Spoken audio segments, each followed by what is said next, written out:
O profeta Jonas disse uma frase muito importante da parte do Senhor.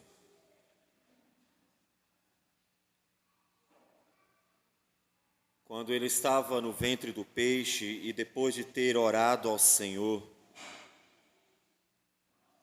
versículo 9, no finalzinho dele, o profeta Jonas diz: ao Senhor pertence a salvação. Essa frase ela é muito significativa. E a igreja, ela realmente precisa entender a dimensão, a amplitude do que ela significa. Porque a vida cristã não é fácil. E a gente pode dizer que a vida cristã não é fácil olhando para a vida de vocês, para as nossas vidas. Não são apenas os problemas e ataques que ocorrem coletivamente, que afetam a vida de uma igreja. Olhe para a sua vida, sua jornada, as lutas, as tentações, os empecilhos, os obstáculos. E a gente vai acompanhando a vida de cada um e vai percebendo como, de fato, a vida cristã é como estar num campo de batalha e a gente é o tempo inteiro atacado pelo adversário. E diante dessas lutas da vida, esse versículo tão pequenino, na verdade é uma parte dele, essa frase tão pequenina deve servir de consolo para você. Ao Senhor pertence a salvação. Isso significa que a obra divina da salvação e tudo, portanto, que está dentro dela, deve, por nós mesmos, ser confiado ao Senhor como é. Ou seja, deixa Deus fazer a obra. Deixa que Deus faça a sua obra. Porque dessa forma, nos esvaímos da ansiedade de nos sentirmos como que os responsáveis por tudo na vida de uma igreja e em nossa própria vida. A salvação pertence ao Senhor. Tocar no coração das pessoas, capacitar e usar os instrumentos para pregar a palavra, fortalecer vidas pelo Evangelho que o Espírito opera. E assim, a obra da salvação por inteiro pertence ao Senhor. Mas isso não significa apenas que Ele é o autor, significa também que nós devemos buscar nele tudo que Deus nos confiou. De um lado a gente diz assim: olha, descanse o coração, a salvação pertence ao Senhor e Ele é poderoso para operá-la. Você acha que entrará no reino de Deus uma pessoa a mais ou uma pessoa a menos? Não. Deus é poderoso para salvar todos que Ele quiser, quebrantar o coração de todos que Ele quiser. Portanto, de um lado, isso nos traz uma confiança que tudo que nós precisamos fazer é a vontade dEle. De outro lado, isso nos traz uma responsabilidade que é entrega nas mãos dEle. Entrega o teu caminho ao Senhor, confia nele e o mais Ele fará. E isso nos é mostrado em toda a Escritura, inclusive aqui, no livro de Zacarias, que nós acabamos de ler. Lemos em paralelo a 1 Coríntios, porque é o texto que nós também usaremos para ver a obra do Senhor. E nós vamos fazer então a leitura de um único versículo de Zacarias 4. Faremos a leitura do versículo de número 6.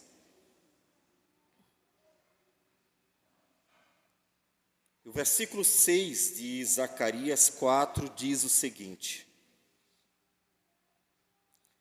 prosseguiu ele e me disse: esta é a palavra do Senhor a Zorobabel, não por força, nem por poder, mas pelo meu Espírito, diz o Senhor dos Exércitos. Senhor Deus amado, Tu és o Criador de tudo, Tu és o sustentador de tudo, Tu és o Salvador, o restaurador da criação, e Tu és o nosso pastor. Aquele que, quando andamos pelo vale da sombra da morte, está conosco. Aquele que, quando, ó Deus, somos atacados, nos defende. Aquele que em nossas necessidades supre.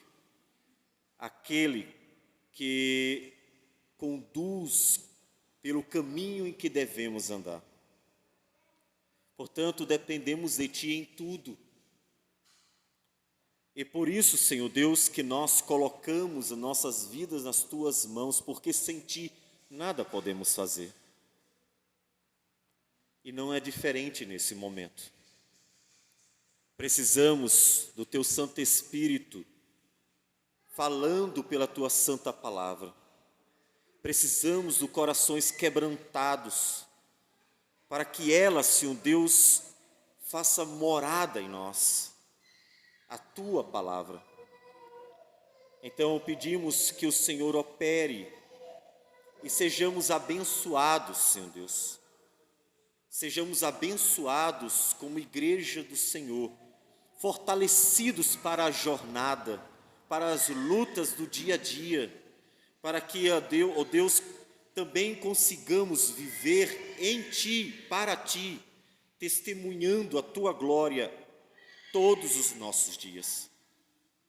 Abençoe-nos, Senhor. Olha para cada coração, porque Tu conheces e sabes o que se passa. Conheces as dúvidas, conheces as necessidades, conheces as angústias, conheces os sonhos, conheces a vida como ela é e não apenas como ela aparenta ser. Então, ó Deus, fala ao coração de cada um, pela Tua palavra, pelo Teu Santo Espírito, e abençoa a Tua igreja. É o que nós Te pedimos em nome de Jesus. Amém, Senhor. Amém.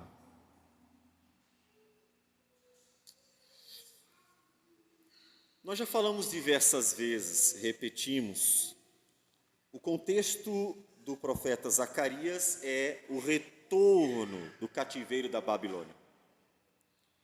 E o que acontece é que agora é hora de reconstruir. Eles já sofreram um bocado, eles já passaram por 70 anos de lutas, de angústias, 70 anos de expectativas. Agora é hora de reconstruir, porque inclusive o plano de salvação não se encerrou. Deus é fiel para cumprir toda a sua obra do começo ao fim. E então é hora de reconstruir Jerusalém. É hora de reconstruir o templo do Senhor, porque Deus ainda tem uma obra a ser feita, a obra redentora de Cristo Jesus. E então, a quinta visão, nós já vimos as outras, ela aparece de sopetão. O anjo falava com ele, despertou como que de um homem que estava dormindo e acordado. Ele de repente tem uma nova visão. É uma sequência de visões. E essa nova visão, por isso esse despertar, apontando para algo novo que ele vai ver, diz que ele viu o candelabro. Eu creio que vocês conseguem visualizar essa imagem. Aquele candelabro judaico, com as 7 hastes. Vocês sabem qual é. Ele viu isso. Aquele que deveria estar, inclusive, no santo lugar, porque representa a presença do Espírito de Deus. Então, ele teve a imagem de uma figura antiga, que Israel conhecia muito bem, e o seu significado também. Ali está o Espírito do Senhor. O Espírito de Deus com sua igreja. Veja que coisa fantástica. Esse candelabro representava no meio de Israel a presença do Espírito de Deus com a igreja, com Israel, a igreja do Senhor nos dias do Antigo Testamento. E além disso, ele tem o azeite que demonstra ser em abundância, portanto, a chama do candelabro nunca se apaga. Observe que importante, a presença do fogo contínuo nunca se apaga, porque o azeite nunca se acaba, mostrando que, portanto, o Espírito não é dado por medida, mas ele permanece no meio do seu povo. E junto a esse candelabro, o versículo 3 diz que aparece mais 2 elementos, são 2 oliveiras, uma à direita do vaso de azeite e outra à sua esquerda. Então, esta é a visão, é isso que ele vê. E agora vem o significado. O que isso significa, Senhor?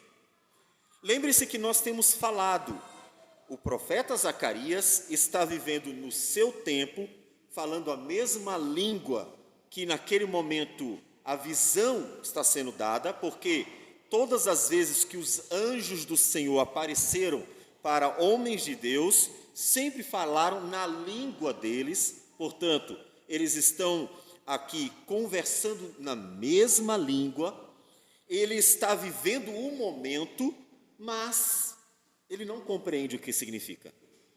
Portanto, observe que, como nós já dissemos em outro momento, a distância temporal entre a visão e nós não é o fator que faz com que a gente diga à primeira vista, não entendi a visão. O profeta está vendo, está ouvindo, mas ele diz, eu não entendi. O que significa isso? Precisa de explicação. Precisa que cada elemento da visão tenha um significado. Ainda que, como nós já falamos, era conhecido o significado do candelabro, que representava a presença do Espírito de Deus no meio do seu povo. Mas o que significa a visão? Não é o significado apenas de cada elemento. Isso significa isso, aquilo significa aquilo. Eu entendi o significado de cada coisa, mas junto. Qual é o propósito da visão? O que o Senhor quer me dizer? Não é apenas o que significa cada elemento, é o que o Senhor quer me dizer com isso. E isso precisa ser dito para o profeta. O que o Senhor quer me dizer com a visão do candelabro que representa a presença do Espírito de Deus no meio do seu povo, com o azeite em abundância. O que o Senhor quer dizer para mim, nesse momento em que nós estamos vivendo a reconstrução de Jerusalém, que inclui, e principalmente, o templo de Jerusalém, que representa a presença de Deus. O que o Senhor quer me dizer? E o anjo vai responder para ele. Versículo 6, que foi o que nós lemos. Esta é a palavra do Senhor a Zorobabel. Por que Zorobabel? Porque Zorobabel é o governador. É ele quem está encabeçando a obra. É ele quem está liderando a obra. Nós vimos já que, tanto em Ageu quanto em Zacarias, nós temos 2 ofícios presentes perante o terceiro, que é o do profeta. Os ofícios são o de rei e o de sacerdote. Zorobabel é o governador descendente de Davi, representa, portanto, a dinastia davídica. E Josué, que nós já vimos domingo passado, é o mesmo nome, Jesus, ele é o sumo sacerdote que dá continuidade ao sacerdócio de Arão. Então, os dois ofícios, apesar dos 70 anos de cativeiro, apesar de terem sido espalhados por toda a terra, apesar de tudo que eles passaram, os dois ofícios foram protegidos, preservados. Os dois ofícios foram preservados. Deus é poderoso para preservar a sua obra, percebem? Essa já é uma aplicação importante para a sua vida. Deus é poderoso a despeito de todos os inimigos, a despeito de todas as lutas, a despeito de todos os problemas, a despeito de tudo que se possa passar o povo de Deus. Deus é poderoso para preservar, e ele preservou a dinastia de Davi, pela qual ele cumpriria o reinado eterno de Cristo, o Messias, e ele preservou o sacerdócio, para que ele desse continuidade à obra do Senhor no meio do povo de Israel. E, é claro, o terceiro ofício é o do próprio profeta, que não é citado porque ele está ali o tempo inteiro sendo instrumento de Deus para comunicar a palavra de Deus ao povo. Deus é fiel e nada nem ninguém pode impedir o agir dele. Ele é poderoso para preservar a sua palavra. E então, essa palavra é dirigida a Zorobabel, que está na incumbência de reconstruir Jerusalém, reconstruir o templo, reconstruir os muros. E então, a palavra dada pelo Senhor a Zorobabel é: não por força, nem por poder. Algumas traduções botam violência, mas pelo meu Espírito, diz o Senhor dos Exércitos. A obra do Senhor, como disse o profeta Jonas, a salvação pertence ao Senhor. Ela é realizada pelo próprio Senhor. Aquela obra de reconstrução do templo e reconstrução de Jerusalém é uma obra de Deus, e então seria feita pelo próprio Deus operando no meio do seu povo. E sempre foi assim, irmãos. Uma palavra de grande consolo que veremos também ali em Coríntios capítulo 3, como nós já mencionamos. Uma palavra de grande consolo para aqueles que fazem a obra do Senhor, que com lágrimas semeiam, e que o Senhor diz que com júbilo voltarão trazendo os seus feixes. O grande consolo, a obra é dele, sempre foi dele, foi ele quem a estabeleceu. Desde o princípio. Gênesis capítulo 1, o Espírito de Deus está presente na obra da criação, e o Espírito de Deus pairava por sobre as águas. Ainda em Gênesis, quando a obra do Senhor tem continuidade, no capítulo 41, versículo 38, um momento crucial em que por alguma razão uma força adversária está vindo para destruir o patriarca Jacó e sua descendência, tentando impedir a obra da redenção. E então diz que o Espírito de Deus opera na vida de um homem para ser instrumento naquele momento, e este homem era José. Disse Faraó a seus oficiais, ao olharem para José e verem a sabedoria de Deus em suas palavras: acharíamos porventura homem como este, em quem há o Espírito de Deus? Observem que o Espírito de Deus está operando, a obra é dele, e ele é quem é o garantidor, aquele que faz com que a vontade de Deus se manifeste no meio dos homens. A história passa, mais de 400 anos se vão, e em Êxodo 31, quando Israel é libertado do império egípcio, diz que então Deus diz para erguer o tabernáculo, e o texto de Êxodo 31 nos fala que o Senhor encheu do Espírito de Deus, de habilidade, de inteligência e de conhecimento em todo ofício, para que os artífices realizassem a obra. Mas era só uma construção. Era só uma construção. Era só colocar em prática a planta que Deus havia desenhado na visão dada a Moisés, e eles deveriam pôr em prática a descrição detalhada, construindo o tabernáculo, mas a obra do Senhor precisa ser feita como Deus quer que seja feita. Portanto, ela precisa que o Espírito de Deus conduza. E assim foi em todas as gerações. Para nós, isso é um consolo e uma exortação ao mesmo tempo. Vocês percebem? A obra da igreja não é uma obra de homens, não é um clube de pecadores. A igreja, ela pertence ao Senhor. Ela é uma obra do Senhor, porque ela é a obra da salvação.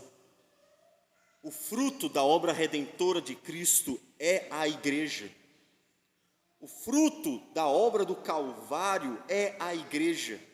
O fruto do operar do Espírito Santo é a igreja. Portanto, a igreja é a obra do Senhor. E nós precisamos confiar a Ele esta obra. Zorobabel, a obra de restauração do templo, a obra de restauração dos muros, esta obra de restauração de Jerusalém é minha, diz o Senhor. Isso não é apenas uma parede a mais, isso não é apenas uma janela a mais, isso não é apenas uma construção física sendo erguida, quer por questões estéticas, quer por questões por proteção da cidade. É mais do que isso. Isso é a obra da salvação em curso, porque é em Jerusalém que Deus iria manifestar o seu Filho. Então ele diz a Zorobabel: Zorobabel, não vai ser por suas mãos apenas, é pelo Espírito do Senhor, é pelo meu agir que tudo vai acontecer. Isso é um conforto. O primeiro ponto que aplica-se com certeza à vida de Zorobabel é o conforto. O versículo 7 nos mostra: quem és tu, ó grande monte? Diante de Zorobabel serás uma campina, porque ele colocará a pedra de remate em meio a aclamações. Haja graça e graça para ela. Primeiro é o consolo. Obstáculos foram colocados. Em lendo Esdras e Neemias, nós vamos ver que povos vizinhos que estavam ali junto a Jerusalém, invejando os judeus que estavam reconstruindo a cidade, começaram a botar obstáculos. Começaram a tentar impedir a obra. Planejaram atacar, mandaram cartas para cima, para o imperador, para tentar convencer de parar a obra. Eles fizeram tudo o que consideraram estar ao alcance para tentar impedir a obra. Esse é o monte. Os grandes obstáculos que estão sendo postos diante de Zorobabel para impedir que a obra do Senhor seja feita. Deus diz: o monte se tornaria como uma campina diante de Zorobabel. O consolo. Mas observe que ao olhar para esse consolo, nós temos para nós mesmos uma aplicação. Observe que Zorobabel tinha obstáculos. Por que achar que nós não teríamos obstáculos? Zorobabel está realizando a obra do Senhor. Zorobabel é um governador. Zorobabel é da linhagem messiânica, filho de Davi. E Zorobabel teve diante dele um monte que se colocou com o propósito de impedir que a obra do Senhor fosse feita. A restauração do povo de Deus. Acha que é diferente conosco? acha que na obra do Senhor feita hoje, em que vidas são salvas, famílias são restauradas, pessoas são transformadas, tudo pela palavra pregada, ensinada, veiculada com a aplicação, obviamente, com o operar, obviamente, do Espírito Santo, para que realmente uma nova sociedade, em que não mais os vícios da arrogância, os vícios do ódio, da maldade, os vícios tão presentes da soberba e da ambição, não mais eles norteiem a sociedade, mas o fruto do Espírito, que é o amor, que é a alegria, que é a paz, que é a bondade, que é a benignidade, que é a mansidão, para que o fruto do Espírito conduza vidas. Você já imaginou o tamanho da obra se cada pessoa começar a ouvir e o Espírito operar no coração e haver transformação? Você já imaginou o tamanho da obra na sociedade? É muito maior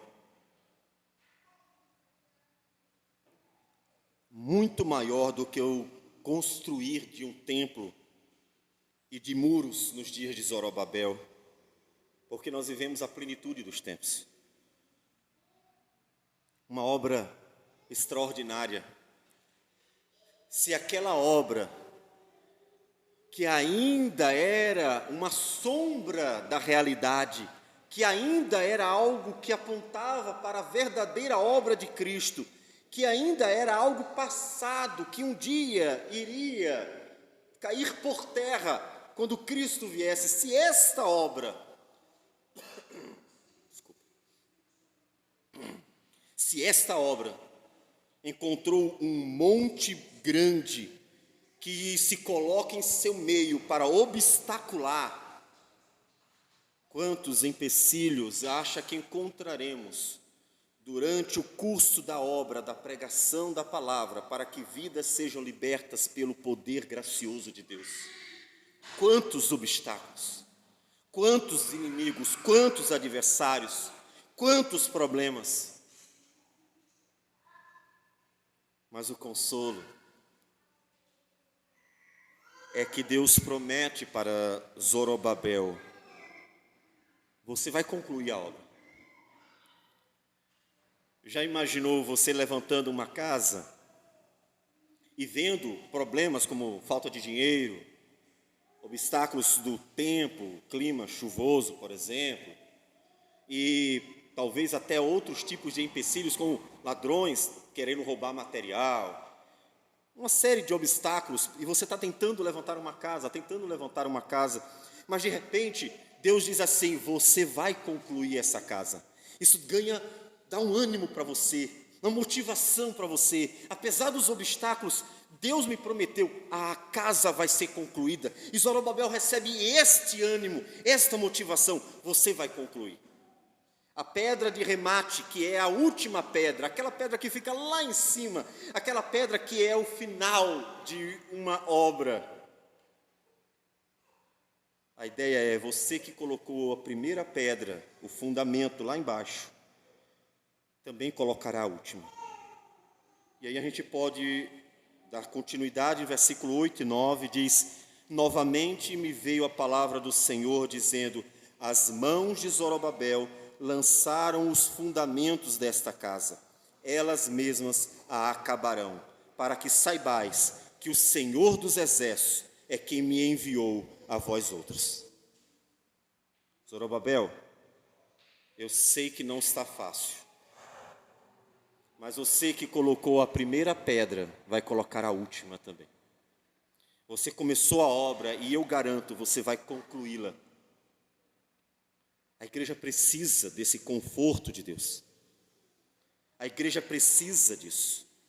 É um conforto que o Novo Testamento também traz para nós.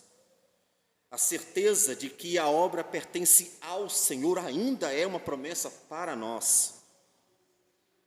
E foi por isso que nós lemos 1 Coríntios 3.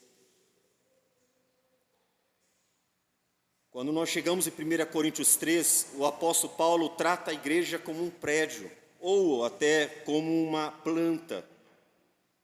ele usa as duas figuras. E ele diz assim, a partir do versículo 6, para a gente aplicar à nossa vida aquilo que está sendo dito a Zorobabel sobre a obra da restauração do povo.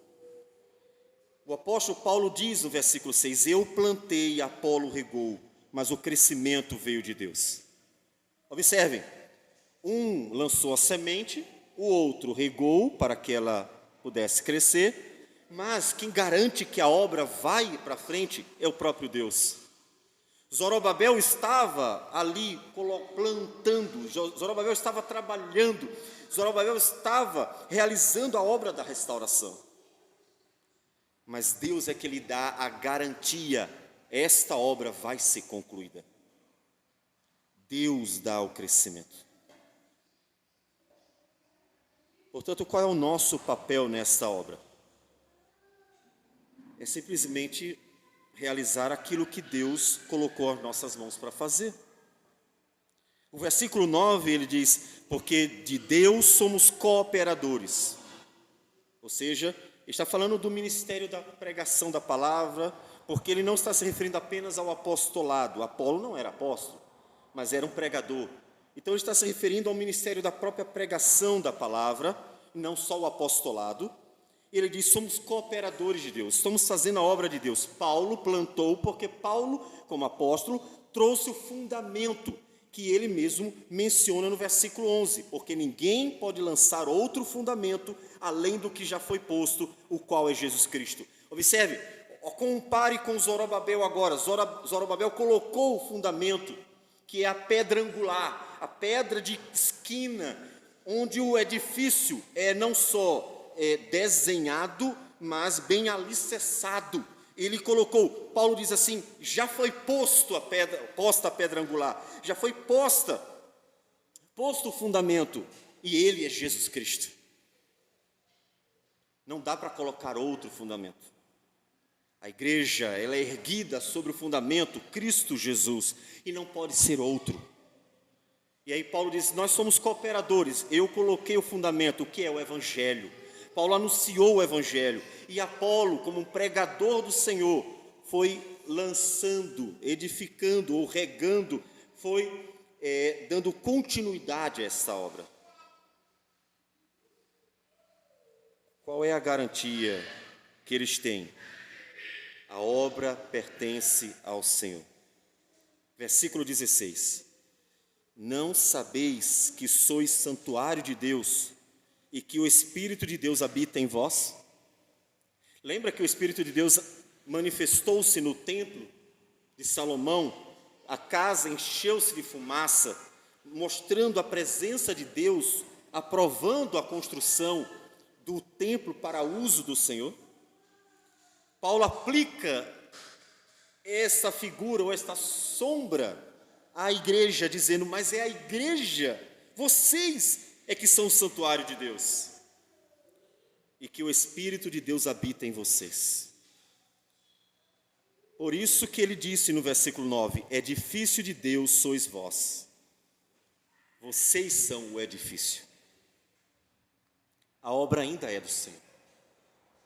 Eu sei que pode parecer estranho nos nossos dias, porque as denominações criaram uma confusão dentro do cristianismo, transformando o que é a igreja numa entidade religiosa, político-religiosa, e as pessoas estão muito mais preocupadas com os eventos e as programações e uma série de bobagens próprias, as tradiçõezinhas que vão aparecendo nas denominações.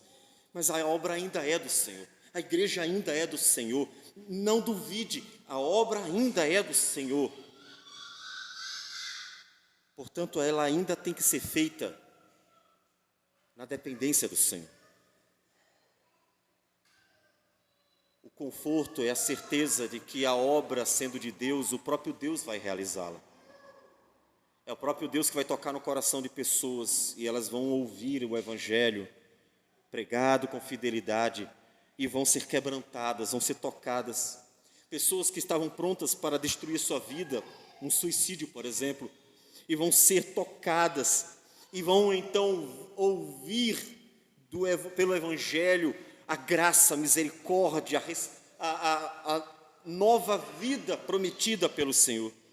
outras pessoas estarão vivendo a sua vida completamente perdidas, sem saber o que é ser feliz, qual a causa e o propósito da vida, e serão quebrantadas, e então entenderão que elas têm uma causa e um propósito que é Deus, e elas entenderão que a felicidade está nele, e então terão uma nova vida pelo agir do Espírito na vida deles. Então a obra vai ser feita, e tudo o que nós precisamos é continuar pregando, e tudo o que nós precisamos é continuar dizendo às pessoas o quê? O Evangelho, que é o fundamento, que é Jesus Cristo. E Deus vai falar ao coração das pessoas, até daquelas que você não imagina. Assim como foi com o apóstolo Paulo, que foi perseguidor da igreja, e Deus tocou no coração de tal modo, Deus quebrantou de tal modo, que se tornou o maior missionário que a igreja já teve, pronto para dar vida pela igreja. O homem que a perseguiu agora está pronto para dar vida pela igreja. Não pode ser diferente a obra do Senhor. Seria muito estranho o que a gente tem visto por aí, pessoas fazendo o caminho inverso, dizendo-se cristão e perseguindo a igreja de nossos dias. A obra é do Senhor, e Ele é poderoso para operar nos corações. Nos corações daqueles que nós queremos que Deus salve, nos corações daqueles que estão ao nosso redor, e a gente gostaria muito que fossem alcançados pelo Senhor. A obra é dele. Zorobabel recebeu exatamente essa palavra. Continue, Zorobabel, continue, não desista. Podemos dizer, inferir, que em algum momento, diante do tamanho dos obstáculos, Zorobabel pensou em desistir. Não dá. Ele diz na visão que o obstáculo é um monte grande, portanto era um obstáculo grande. Não dá para continuar tentando fazer a obra do Senhor com o tamanho dos obstáculos que vão aparecendo pelo caminho. Zorobabel pode ter pensado em desistir. Deus então manda um profeta e diz assim: não, Zorobabel, não desista, porque é pelo Espírito do Senhor que a obra será feita. Quando ele diz não é por força nem poder, como disse tradução, algumas traduções colocam violência, porque a ideia é essa: não será pela força dos homens, não será pela militância dos homens, não será pela atitude dos homens, não será pela carnalidade, não será por nada disso. Eu farei a obra.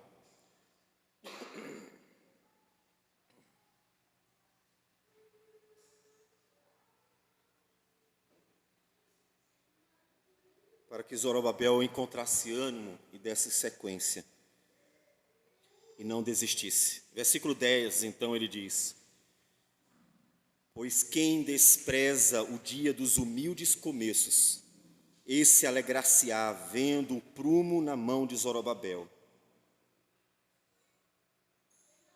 Parecia tão simples, aqueles que viram um templo grandioso, o templo que Salomão havia construído. E agora, pedras sendo colocadas para tentar reconstruir pelo menos parte do templo. O humilde começo. Isso particularmente, creio que fala profundamente ao nosso coração por causa do nosso humilde começo. Começamos humildemente, depois de tudo que aconteceu, mas estamos aqui, vendo Deus graciosamente nos dar graça, direção, e diante dos obstáculos nos dar ânimo para continuar. Temos vivido isso, estamos vivenciando isso, estamos vendo exatamente esse agir de Deus para recomeçar uma obra que deve ser feita como Deus quer, de forma que o culto seja agradável a Deus, a pregação seja agradável a Deus e a vida da igreja seja agradável a Deus. Esta obra. Então, se você em algum momento olhou para o humilde começo e se sentiu desmotivado, observe o que Deus diz a Zorobabel: aquele que despreza os humildes começos vai se alegrar quando vir o final da obra. A igreja do Senhor sempre começou assim.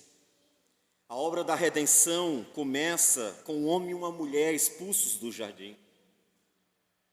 Depois recomeça com Noé e seus filhos. E assim a obra da redenção foi percorrendo seu rumo com humildes começos. O Senhor Jesus, o Filho de Deus, começou os dias do Novo Testamento com um humilde começo, escolhendo 12 homens, dos quais um era traidor, e 11 deles dando sequência para uma obra que se tornou grandiosa e alcançou o mundo inteiro.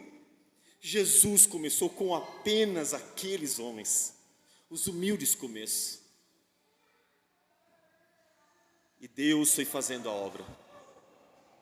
E com certeza nem mesmo os apóstolos esperavam que ela alcançasse uma dimensão tão extraordinária. Tudo o que nós precisamos, portanto, é confiar no Senhor. É confiar no Senhor. Versículo ainda 10, final do versículo ele diz: aqueles 7 olhos são os olhos do Senhor, que percorrem toda a terra. Eu estou vendo tudo. Eu estou vendo tudo. O Senhor não está alheio a nada. Eu sei, eu mesmo, muitas vezes angustiado, perguntei a Deus: o Senhor não vê a maldade dos homens? Não vê a corrupção?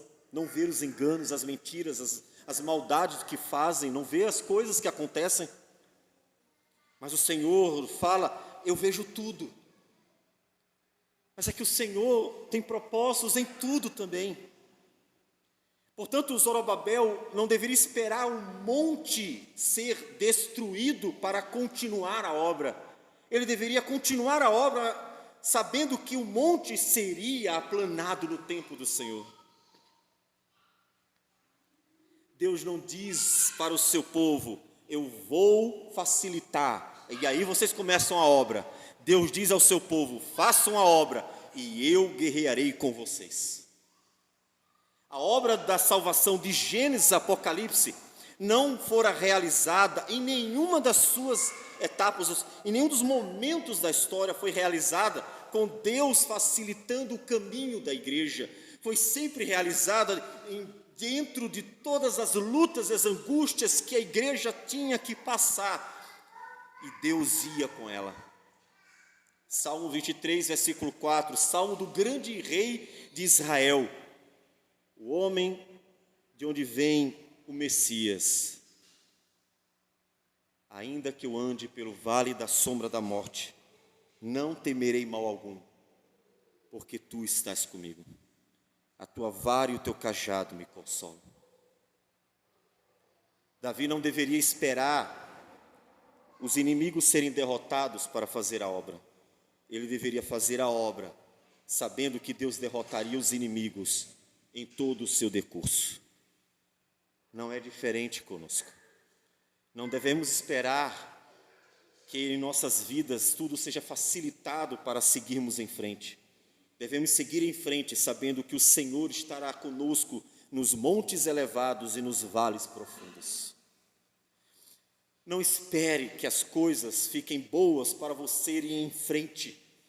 Confie e busque no Senhor graça para ir em frente, mesmo com os obstáculos, confiando que Ele estará com você. Ele caminhará junto a você. Era assim que Zorobabel deveria fazer a obra. Com todos os obstáculos, ele deveria continuar, não desistir. Então, no versículo 11, ele diz: prossegui e lhe perguntei. Deixa que agora Zacarias observa que está faltando a explicação de mais um ponto. Qual é o ponto? Que são as duas oliveiras, à direita e à esquerda? Tornando a falar-lhe, perguntei: que são aqueles 2 raminhos de oliveira que estão junto dos 2 tubos de ouro que vertem de si azeite dourado?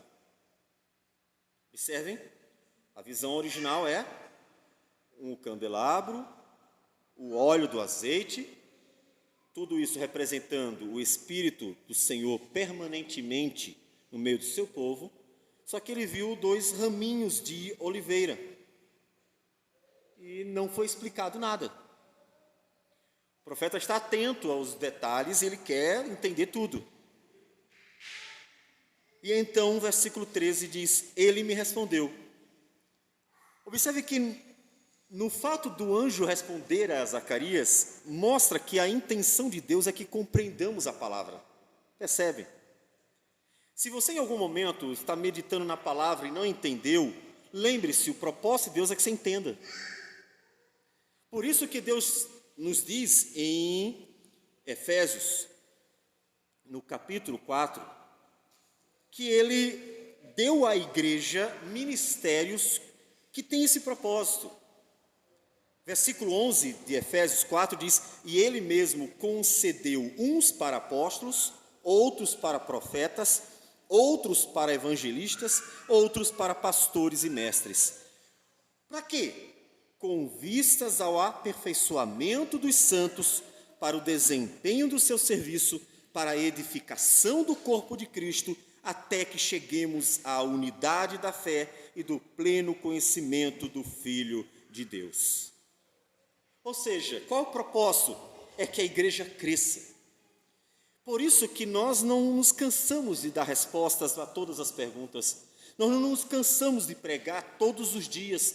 Nós não nos cansamos de escrever, de fazer as publicações audiovisuais. Nós não cansamos de estar dando à igreja o alimento que é a Escritura e explicando a palavra para que ela cresça, cresça, cresça. Não para que ela se ensoberbeça, como alguns em nossa história se ensoberbeceram, mas para que ela cresça espiritualmente, cresça saudável, amadureça na fé, no amor e na esperança.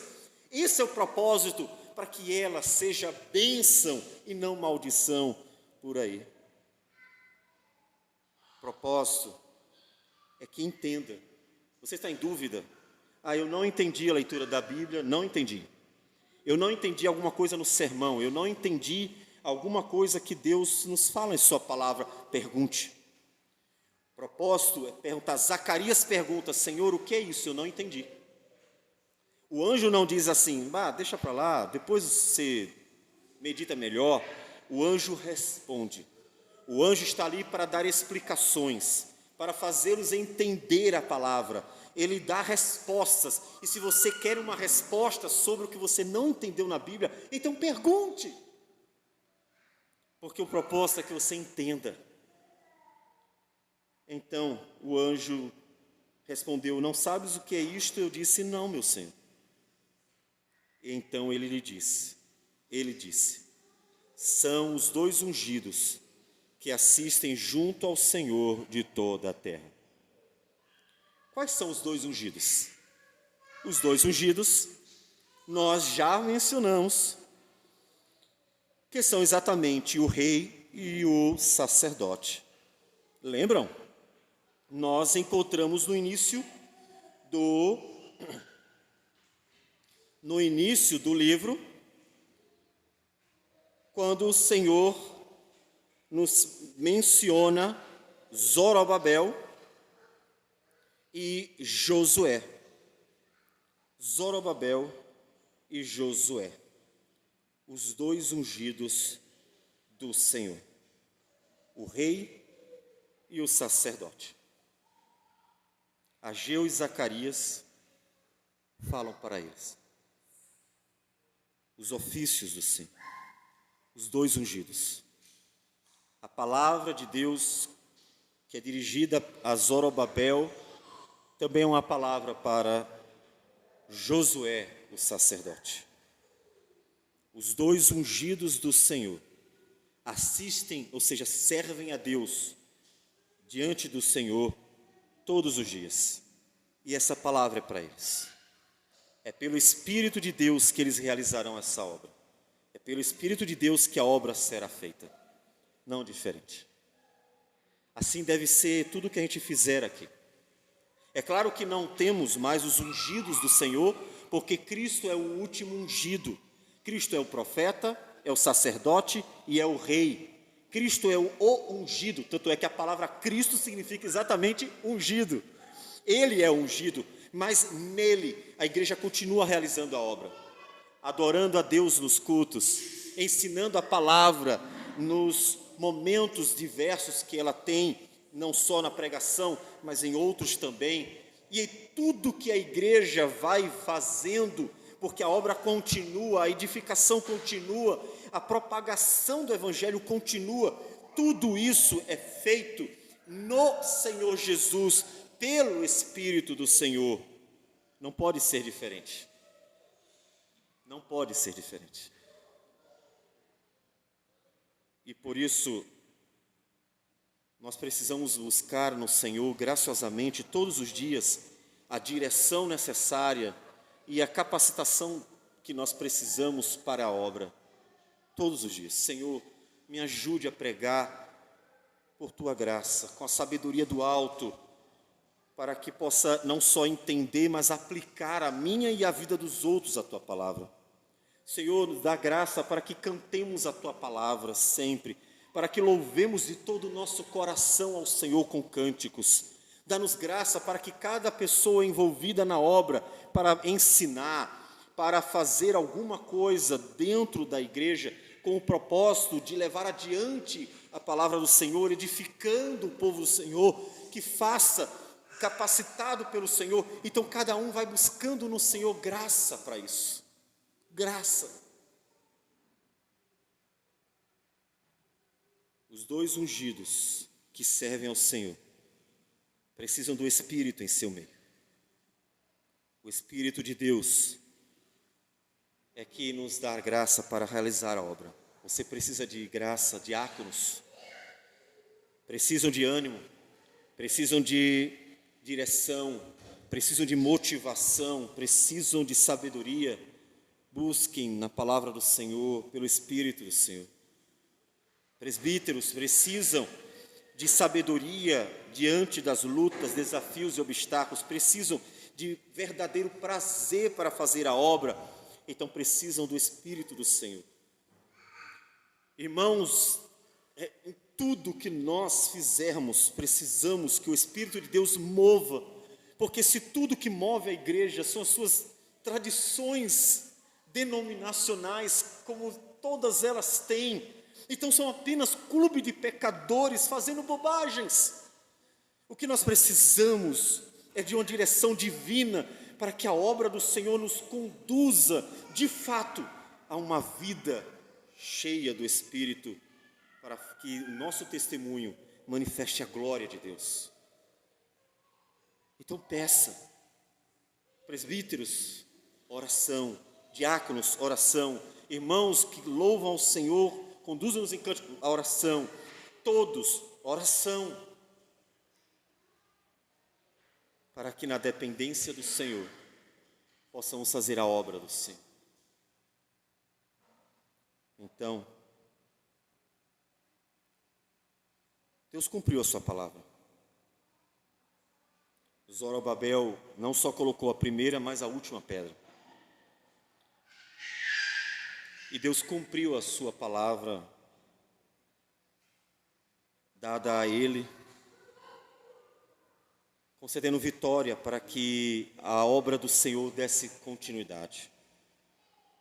Não será diferente com todo aquele que espera no Senhor. Continue semeando, porque no Senhor nós podemos colher os frutos. Seus filhos, e eu gostaria de aplicar então a esses pequeninos que estão para lá e para cá, a vida dos pais deles. Meus amados, eu sei que é cansativo educar uma criança. Eu sei que dá trabalho, né, Diego? Diego concorda 100%. Eu sei disso 5 vezes. Observe que trabalho é suportável. É uma bênção. É difícil educar uma criança porque ela é uma pecadora, mas vale a pena. É uma vida que precisa ser edificada, porque inclusive faz parte da igreja também. Então eu quero aplicar isso a vocês, pais, como a última aplicação hoje. Pais, a educação de um filho é difícil, porque a caminhada na vida é difícil. Eles são pecadores, nós somos pecadores, e isso faz com que todos os dois estejam envoltos de muitas dificuldades. Muitos montes aparecem diante de nós no caminho da educação. E quando chegar na adolescência o filho de vocês, vocês vão ver, os desafios continuam, novos desafios e continuam. Mas vale a pena continuar. E o Senhor nos motiva a continuar. O Senhor nos motiva a nunca desistir de um filho, nunca deixar de persistir na obra para que esse filho ande com o Senhor, porque disso depende a salvação deles. Então, de um lado, ouça o que o Deus disse a Zorobabel: pertence à minha obra. De outro lado, ouça o que também foi dito a Zorobabel: então, faça a obra confiando em mim. De um lado, você entrega tudo nas mãos do Senhor, espera nele. De outro, você continua fazendo a obra confiando nele. Ou seja, você sabe que a obra é dele e só ele pode tocar no coração do seu filho. Mas você sabe que a obra foi também confiada a você, educar o seu filho nos caminhos do Senhor. Então não desista. Não desista. Por mais difícil que seja, não desista. Porque vale a pena ver um filho na eternidade, redimido pela graça do Senhor. E eles fazem parte da igreja visível. E queremos que vivam eternamente nela, a igreja do Senhor. Então não desista. Continuem perseverando nessa obra também.